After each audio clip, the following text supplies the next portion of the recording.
আমার ভাইরা এই দুইটা এই আয়াতটা একবার পড়েছিলেন মাছের পেটের ভিতরে হযরত ইউনূস আলাইহিস সালাম একবার পড়েছেন যেই নদীর মধ্যে তিনি দোয়াটা পড়েছিলেন যেই নদীর মাছ ওনাকে ভক্ষণ করেছে ওই নদী আমি সচক্ষে আগে দেখে এসেছি আমার ভাইরা যে ঘাট থেকে যেই নদী দিয়ে যেখানে ইউনূস নবীকে মাছে গ্রাস করেছিলেন সেই জায়গাটা আমি সচক্ষে দেখে এসেছি শুধু তাই নয় হুজুর রাসূল মাহবুব সুবহানী কুতুব রব্বানী গাউস সামদানি সুন্নি দিলওয়ানি হুজুর আব্দুল কাদের জিলানী আল হাসাইনি ওয়াল হুসাইনি রাদিয়াল্লাহু তাআলা দরবারে যখন আমি 95 এ খেলাফত পেয়েছিলাম বাগদাদ শরীফ থেকে সেখান থেকে গোসবাদ জিয়ারত করে ইরাক থেকে 440 মাইল দূরে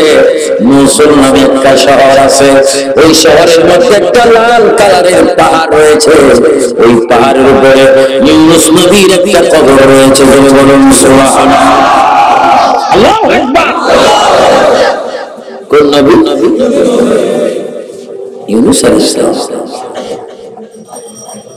ইউনূস নবীর কবর রওনা হলাম মাজারে রওনা হলাম এবার ইউনূস নবীর কবর গেলাম ও আমার ভাইরা এত সুন্দর মাজার দেখতে কত চমৎকার ইউনূস নবীর মাজার এত সুন্দর অনেকগুলো স্বর্ণ করা অনেক রূপা করা চাঁদি করা কত সুন্দর সেখানে ইউনূস নবীর মাজার গেলাম দুরূদ কাজটা করলাম ইউনূস নবীকে সালাম দিলাম আমার ভাইরা সব কিছু দেওয়ার পরে আমি এবার ইউনূস নবীর কদমের কাছে মাজারের পাশে পায়ের দিকে দাঁড়িয়ে নিজের অঙ্গুলের উপর ভাত একটু সাবলা এবার ইউনূস নবীর মাজারের ভিতরে অংশটা দেখলাম খোদার কসম করি বলি সুন্নিরা ইউনূস নবীর কলব বরাবর আমার নবীর নাম মোবারক লেখা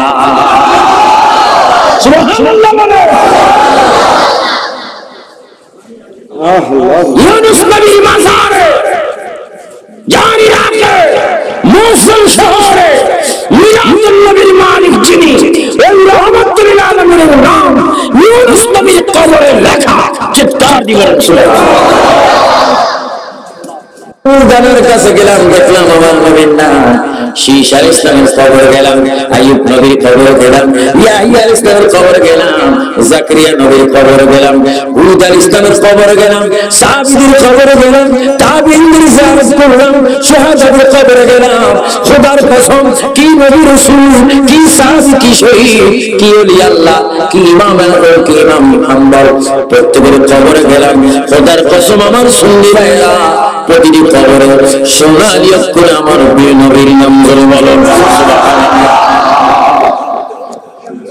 মিলাদ সম্পর্কে বেশি যিনি অবগত বেশি যিনি জানেন যার কথা বেশি গ্রহণযোগ্য তিনি হচ্ছেন আমার নবীর আম্মা জান গভীর আল্লাহর প্রিয় নবী ইমাম প্রিয় নবীর আম্মা জান আমিনা বিবি রাদিয়াল্লাহু তাআলা আনহা তিনি আমার নবীর মিলাদ সম্পর্কে তিনি বর্ণনা দিচ্ছেন পৃথিবীর মানুষের মা জগতের সবাই জানে সন্তানকে পেটে নেওয়ার পরে মা কত কষ্ট অনুভব করে কিন্তু আমি এমন একজন মা আমি রহমতুল আলামিনের মা মুহাম্মদ সাল্লাল্লাহু আলাইহি ওয়াসাল্লামের মা আজকানা বেহেশতের মালিকের মা আমার পুত্র মুহাম্মদ আমার পেটের মধ্যে ছিল খোদার কসম দুনিয়ার মানুষ আমি নিজেও বলতে পারি না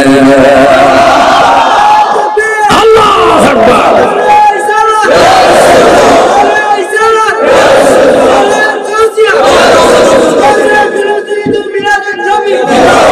আমিন বলেন আমিন আরো জোরে বলেন আল্লাহুম্মা আমিন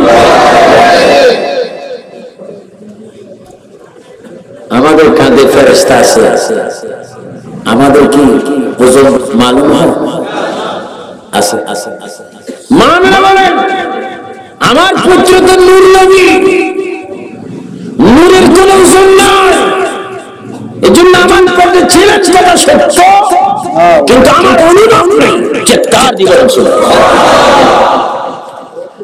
পৃথিবীর মা বোনেরা গর্ভবতী যখন পেটের মধ্যে যখন সন্তান ধারণ করে পেট সময় মতো একটু উঁচু উঁচু হয় পেটের মধ্যে ব্যথা হয় সন্তান মায়ের পেটের ভিতরে হাত পা লাড়ে, মায়ের পরিবারের মধ্যে লাথি মারে, মা খেতে পারে না, বসতে পারে না, শুতে পারে না। এটা হচ্ছে আমাদের অবস্থা। আমরা আমাদের মাকে কত কষ্ট দিয়েছি। আমাদের মা প্লেট দিয়ে, থাল দিয়ে, বাসন দিয়ে যখন দুটি ভাত ডাল নিয়ে খেতে বসেছে, আমরা মায়ের কলিজার ভিতরে লাথি মেরেছি, মা খেতে পারে, একটু দুবার ভাত ছিল ভুল যাইতে পারে। কিন্তু মা মানা বলেন এই সমস্ত কোন ঘটনা আমার পুত্র আমার পেটে পড়ে নেই, কারণ তিনি নূরের নবী ছিলেন। শুধু আমি শুনেছি আমি মা হচ্ছি, কিন্তু আমি মা নিজে বুঝতে পারি না তিনি আমার পেটের মধ্যে ছিলেন। জোরে বলুন সুবহানাল্লাহ।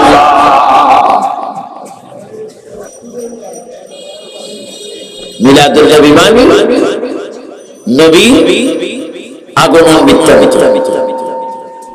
নবী পৃথিবীতে এসেছেন,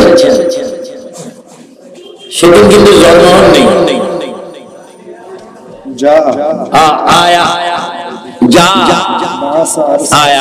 তিনি এসেছেন কোত্থেকে? যেখানে আগে ছিলেন সেখান সেখান। সুবহানাল্লাহ। এগুলো বুঝতে হলে ভালো আলেম হতে হবে। হযরত ব্যাকল শাহ মাযহাবুল আলী হলেন। মা বলেন পৃথিবীর মানুষ মুহাম্মদ সাল্লাল্লাহু আলাইহি ওয়াসাল্লাম আমার পেটে এসেছেন, এটা শুধু শুনেছি, তাও শুনেছি কি আমি একদিন আমার ঘরের মধ্যে যখন ঘুমাচ্ছিলাম, আমি দেখি আমার পায়ের কাছে একজন মানুষ এসে দাঁড়াইলেন। ওই মানুষটি আমাকে স্বপ্নে যুগে বলছেন, মা আমি না, আমাকে যে আপনি চিনেননি, আমাকে আপনি জানেননি, আমি পৃথিবীর প্রথম মানুষ, আমি আদম সফিউল্লাহ আপনার ঘরের মধ্যে এসে আপনাকে একটা সুসংবাদ খবর দিয়ে যাচ্ছি। ও মা, আপনি চলাফেরা করতে বড় সতর্ক থাকবেন, কারণ আপনি আখিরি নবীর মা হচ্ছেন।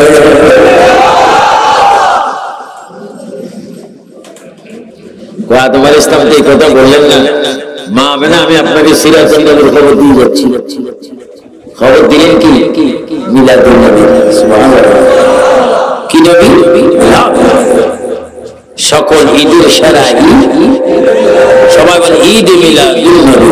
সকল ঈদের সেরা ঈদ, জবান বলেন সকল ঈদের সেরা ঈদ ঈদ মিলাদুন নবী। আমরা চাই কি চাই না? আল্লামা তাহের শাহ হুজুর কেবলা জিবুল আলী হায়াত আল্লাহ বরকত দান করুন। কত কষ্ট করে পশ্চিম পাকিস্তান থেকে প্রতি বছর এসে স্বাধীন সোনার বাংলাদেশে আশেকদের মনের খোরাক কত সুন্দর জুলুসের আঞ্জাম দিয়েছেন। আমিন বলেন। এই আঞ্জাম দিয়েছিলেন ওনার আব্বাজান হযরত আল্লামা শাহ সুফি মুর্শিদি তৈয়ব শাহ হুজুর কেবলা রাহমাতুল্লাহ। এই জুলুসের আঞ্জাম দিয়েছেন ইমাম আহলে সুন্নাত গাজী দ্বীন মিল্লাত আল্লামা গাজী আজিজুল হক শের বাংলা আল কাদিরি রাহমাতুল্লাহ আলাইহি। চিৎকার দিয়ে বলুন সুবহানাল্লাহ। এই জুলুসের আঞ্জাম দিয়েছেন আল্লামা নূরুস সাফা নঈমি রাহমাতুল্লাহ আলাইহি। এই দুরুদের আঞ্জাম দিয়েছেন আল্লামা আব্দুল বারী শাহজি রাহমাতুল্লাহ আলাইহি। এই দুরুদের আঞ্জাম দিয়েছেন আমার মুর্শিদ কিবলা সৈয়দ আবিদ শাহ মুজাদ্দিদি আল মাদানী রাহমাতুল্লাহ আলাইহি। এই দুরুদের আঞ্জাম দিয়েছেন আউলিয়া কিরাম। এই জুলুসের আঞ্জাম দিয়েছেন ফেরেশতাগণ। এই জুলুস আমরা ধরে রাখতে চাই কি চাই না? আমার দিন দিন কি জুলুসের লাইন ছোট হচ্ছে না, বেড়ে যাচ্ছে? গোলাপ জলের পানি কি দিন দিন কমছে না বাড়ছে? মানুষ পাগল হয়ে যায় এক গ্লাস শরবত খাওয়া। যারা এই জুলুসকারীদের উপরে গোলাপ জল দিবেন, এক গ্লাস পানি খাওয়াবেন, কত সওয়াব পাবেন। এই সূরা আল্লাহ কবির সুবহানাল্লাহ। আমার মা বলেন আদম নবী এই সুসংবাদ দিয়ে গেলেন। আবার পরে দেখলাম দাউদ নবী, সুলাইমান ইসলামের বাবা দাউদ আলাইহিস সালাম যিনি জবুর কিতাব পেয়েছেন। আমি আমেনা প্রশ্ন করলাম আপনাকে, আপনার নাম কি? আমার ঘরের মধ্যে হঠাৎ করে আসলেন। দাউদ আলাইহিস সালামের মা, ও বাবা কি চিনেন আপনি আসমানি কিতাব পেয়েছিলেন? আমার একজন ছেলে ছিল দাউদ, সুলাইমান আলাইহিস সালাম। আমি সুলাইমান আলাইহিস সালামের বাবা, আমি দাউদ আলাইহিস সালাম যখন কিতাব পেয়েছিলাম, মাগো আপনার ঘরে আমি ইচ্ছা করে আসিনি, আল্লাহ তাআলা আপনার ঘরে আমাকে পাঠিয়ে দিয়েছেন একটা সুখবর বলার জন্য। আপনি অচিরে আখির জামানার নবীর মা হচ্ছে। সুবহানাল্লাহ। আদম নবী, দাউদ নবী, মূসা নবী, ইব্রাহিম খলিলুল্লাহ, শীষ নবী, এইভাবে ইদ্রিস নবী, সমস্ত নবীগণ এসে খবর দিচ্ছেন আপনি আখির জামানার নবীর মা হচ্ছেন।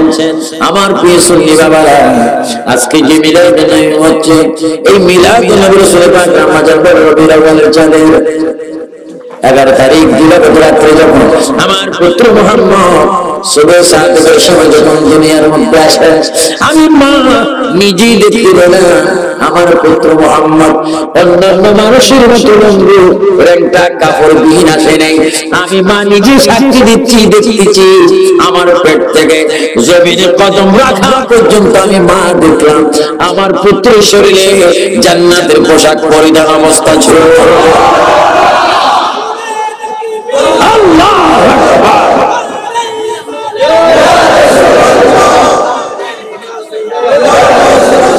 আমিন বলেন, আমিন বলেন, আল্লাহুম্মা আমিন।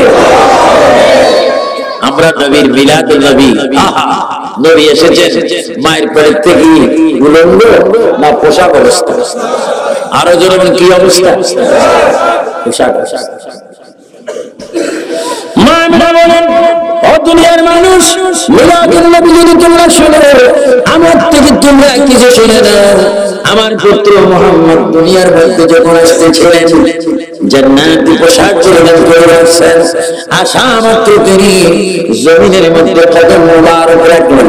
কদম মোবারক রেখে ইহুদি খ্রিস্টান নাসারা ওই মক্কার জমিন নাপাক করে দিয়েছেন, মূর্তি পূজা করে করে নাপাক করে দিয়েছেন। আমার পুত্র মুহাম্মদ আমার পেট থেকে আসা মাত্র জমিনের মধ্যে কদম লাগাইয়া গোটা জমিনের নাপাকি দূর করে গোটা জমিনকে সুন্নি ইমানদারের জন্য নামাজের মুসল্লা বানিয়ে দিয়েছেন। সুবহানাল্লাহ। নবীর মিলাদের মধ্যে নামাজের ব্যবস্থা আছে না? এজন্য বলেন শুধুমাত্র রাহমাতাল লিল আলামিন মসজিদে উসদামা রোয়ে জমিন সালাতুল্লাহ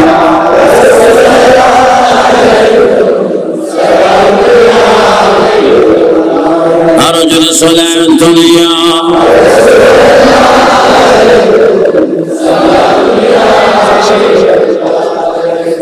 قيامت نو فلک میں رجوع انبیاء اولیاء محتاج صلاۃ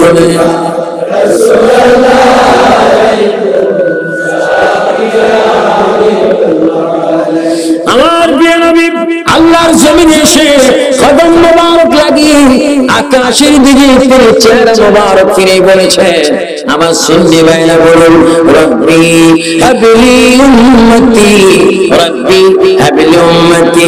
আয় আল্লাহ, আমার উম্মতকে তুমি উম্মতের গুনাহ মাফ করে দাও এবং সমস্ত উম্মতকে আমি রাসূলের কাছে দিয়ে দাও। আমার উম্মত যদি জাহান্নামে যায় আমি রাসূল সহ্য করতে পারবো না। জোরে বলুন সুবহানাল্লাহ। যে নবী পৃথিবীতে যার মিলাদ হওয়া মাত্র উম্মতের জন্য প্রার্থনা করে আল্লাহর কাছে দোয়া করলেন, সেই নবী আমরা চাই কি চাই? সেই নবীর আদর্শ চাই কি না? নবীর আদর্শ আমরা যদি মানি আল্লাহ আমাদের উপর কি বেজার হবে না? তাই আজকে চট্টগ্রাম মহানগরী সমাজ কল্যাণ সংস্থা যারা মাহফিল মিলাদুন নবী করেছেন, টাকা দিয়ে, পয়সা দিয়ে, বুদ্ধি দিয়ে, অর্থ দিয়ে, শ্রম দিয়ে এই মিলাদ নবী সাল্লাল্লাহু আলাইহি ওয়াসাল্লামকে যেন আল্লাহ পাক কবুল করুন। সবাই উচ্চ স্বরে বলুন আমিন। আমি আয়াত নিয়েছিলাম, হুয়াল আউয়ালু, আমার নবী প্রথম, ওয়াল আখিরু, নবী শেষ, নবী জাহির, নবী প্রকাশ্য, নবী হচ্ছেন গোপন, নবী হচ্ছেন আল্লাহর বন্ধু। সেই মুহাম্মদ সাল্লাল্লাহু আলাইহি ওয়াসাল্লামের আদর্শের বিষয় করে আজকে পৃথিবীতে আর কোনো আদর্শ নেই। আল্লাহ পাক আমাদের সকলকে রাসূল পাকের আদর্শের সৈনিক, নামাজি, সুন্নি মুসলমান হওয়ার তৌফিক দান করুন। চিৎকার দিয়ে বলুন আমিন। আরো জোরে বলো আল্লাহুম্মা আমিন।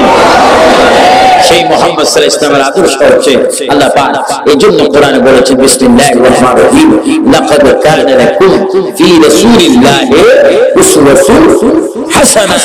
আল্লাহ পাক বলেছেন তোমরা সামাজিক বলো, রাষ্ট্রীয় বলো, আপনার পারিবারিক জীবন বলো, আন্তর্জাতিক জীবন বলো, প্রত্যেকটি জীবনের ক্ষেত্রে যদি তোমরা রাসূলকে অনুসরণ করো, সেই রাসূলের চরিত্রের মধ্যে তোমাদের উত্তম, তোমাদের জন্য রয়েছে উত্তম ব্যবস্থা। উচ্চস্বরে বলেন আমরা নবীর চরিত্র আদর্শ চাই কিনা? নবীর আদর্শের মধ্যে আল্লাহ রাজি আছে কিনা? আল্লাহ পাক সকল বেনামাজিকে নামাজ হওয়ার তৌফিক দান, সকল বিমারিকে শিফা দান করুন, সকল মানুষের মনে মকসুদ পূরণ করুন। আসো জিন্দা নবীকে আমরা একটু প্রাণ ভরে সালাম জানাই দিই। ইয়া নবী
এসেছেন নবীদের সরদার করিতে আল্লাহ দিদার। ইয়া নবী সালামু আলাইকা ইয়া রাসূল সালামু আলাইকা ইয়া হাবিব সালামু আলাইকা সালাওয়াতুল্লাহ سيدنا رسول الله يا حبيب الله يا نبي مدينة نبين نلقى كما نمجى مدينة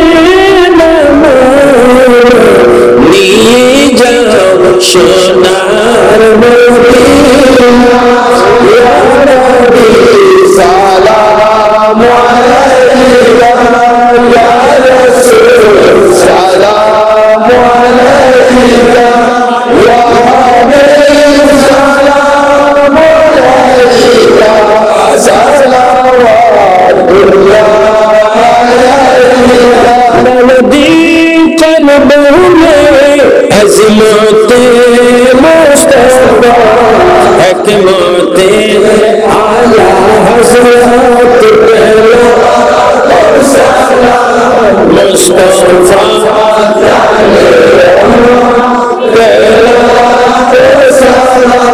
شمع رجم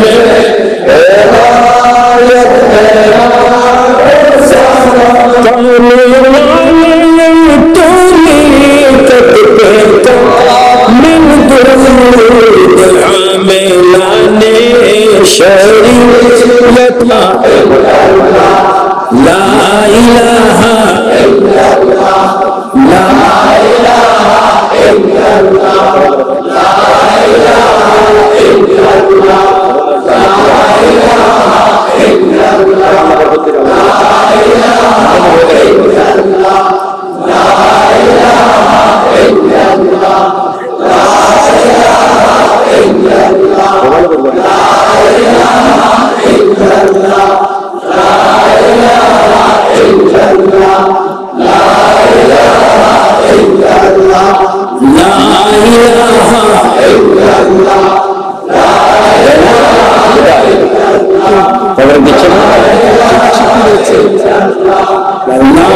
ইলাহা